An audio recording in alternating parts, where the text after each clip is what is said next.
Hello everyone, welcome to my channel. Today in this video I am going to show you how to change YouTube channel password.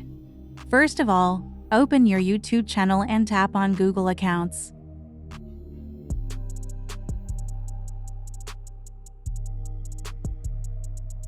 After that you need click on Security.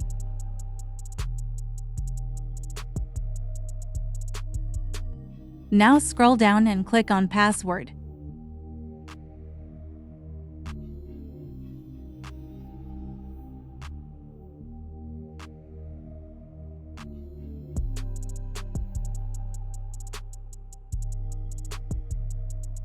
Now here you need to add your mobile phone password and your YouTube old password.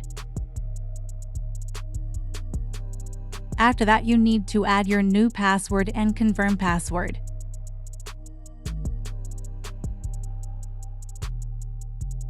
Now tap on Change Password. Again click on Change Password. Now here you can see the password is successfully changed. Thanks for watching this video. Please subscribe my channel.